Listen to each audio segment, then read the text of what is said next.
보고하게 됩니다.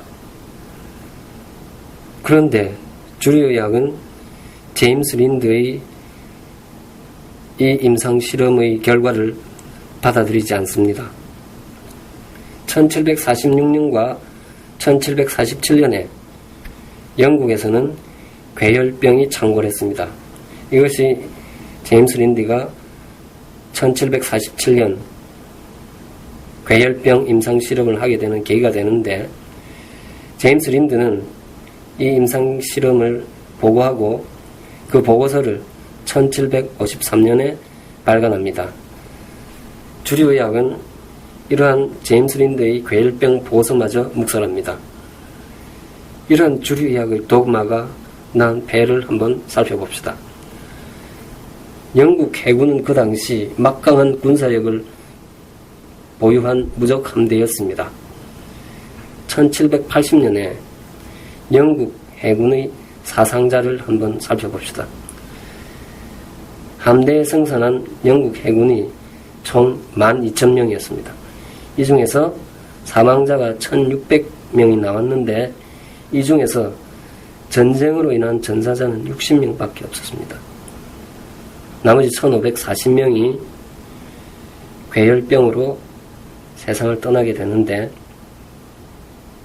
아이러니하게도 이미 이 시기에 괴혈병 치료제가 제임스 린드에 의해 보고되었는데, 주류의학이 이를 묵살하면서 이 애꿎은 병사들이 세상을 떠난 것입니다.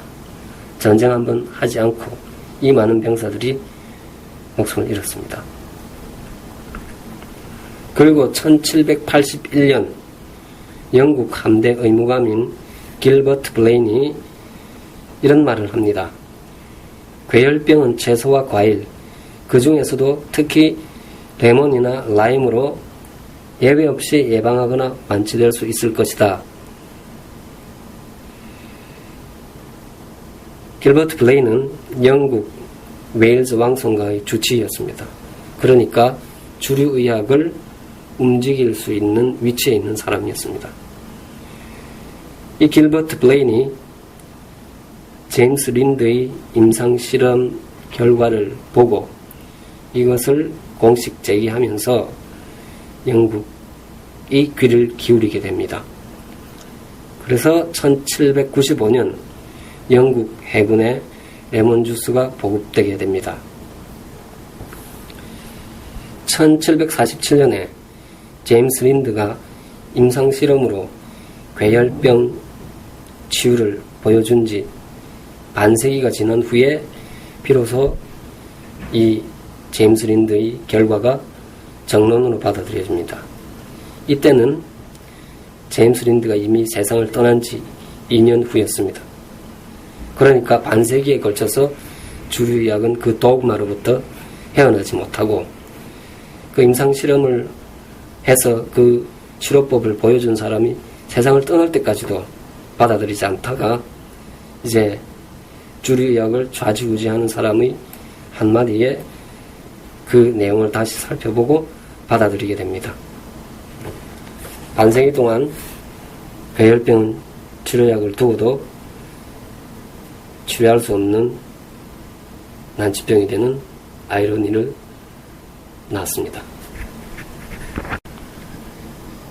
1970년대 미국의 비타민C 운동을 불러일으켰던 장본인이 라이너스 펄링입니다. 라이너스 펄링은 노벨 화학상과 노벨 평화상을 받았던 시대의 석학입니다. 이 라이너스 펄링을 비타민C 세계로 인도한 사람이 있는데 그가 바로 어윈 스톤입니다. 어윈 스톤은 이런 말을 했습니다. 고정관념의 타성과 도그마를 넘어서기 위해서는 논리와 명백한 증거 위에 더한 그 무엇이 있어야 한다. 지금 앞으로 이야기해 드릴 비타민C 이야기들이 주류의학에 받아들여지지 않는 이유는 과학적 증거가 없어서도 아니고 의학적 증거가 없어서도 아닙니다. 그 증거 위에 더한 그 무엇, 그것이 없기 때문에 아직도 비타민C 치료법이 환자들에게 전해지지 않고 이렇게 변두리에서 서성거리고 있는 것입니다. 이를 넘어서기 위해서는 여러분들의 소리가 세상을 울려야 합니다. 인류를 위협하던 괴혈병으로부터 인류가 구원을 받게 된 계기가 단 2사람을 치유한 임상예였습니다. 지금 이러한 임상실험을 주류의학에 이야기한다면 주류의학은 그 결과를 anecdotal하다, 일화성이다 라고 이야기하면서 받아들이지 않을 것입니다.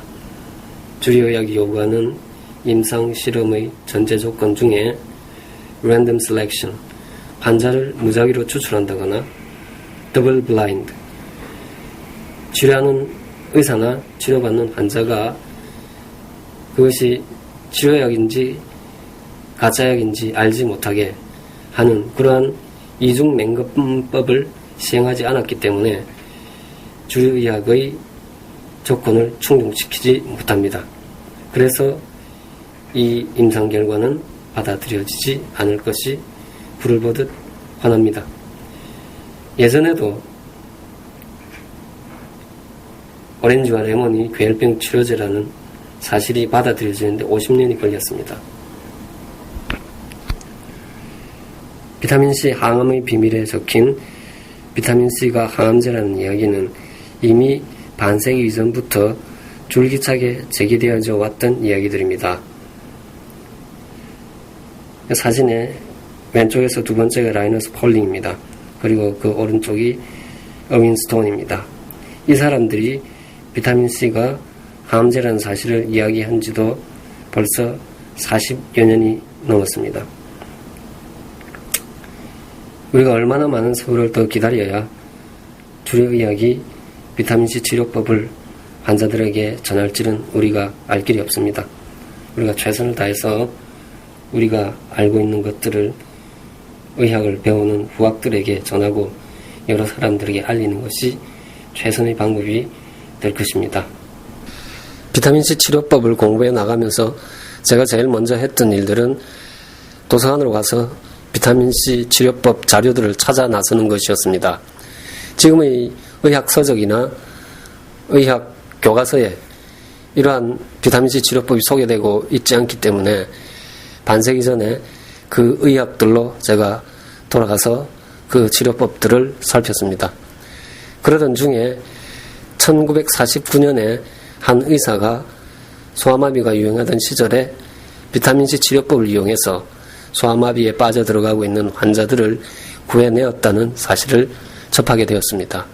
그래서 그 저널을 찾아 나섰는데 그렇게 찾은 저널의 뒷표지 전면 광고를 보고 깜짝 놀랐습니다. 환자들을 대상으로, 환자가 아니죠. 그러니까 일반인들을 대상으로 카멜 담배를 한 달 동안 피게 했을 때 그 목 안에 아무런 자극 증상이 나타나지 않는다. 그래서 카멜 담배가 안전하다.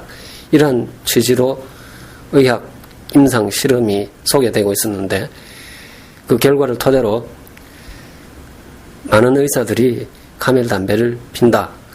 이런 광고가 있었습니다. 이 광고를 보면서 반세기 후에 후학들이 지금의 의학의 모습을 바라보았을 때 우리가 지금 이러한 광고를 보았을 때 받아들이는 충격, 그러한 충격으로 전해질 의학의 모습들이 지금 우리들이 환자들에게 시술한 의학에 있지는 않을지 그것을 한번 고민해 보아야겠다는 생각을 했습니다. 우리는 반세기 전의 의학의 모습을 기억하고 있지 못합니다. 사람들에게 카멜 담배가 안전하다고 얘기했던 의학의 모습도 기억하지 못하고 있고 비타민C 치료법으로 소아마비에 빠져드는 환자들을 구해내었다는 사실도 기억하지 못합니다. 이러한 단절 속에 우리는 많은 것을 잃었습니다. 그 대표적인 예가 비타민C 치료법입니다. 여기 오른쪽에 보이는 사람이 바로 닥터 클래너입니다. 닥터 클래너는 1949년에 발표된 소아마비 논문 더불어서 여러 바이러스 질환에 비타민C가 유용하게 쓸 수 있다는 사실을 세상에 알렸습니다. 닥터 클레너는 바이러스 질환을 비롯한 여러 질환에 비타민C가 강력한 치료제라는 사실을 세상에 알린 사람입니다.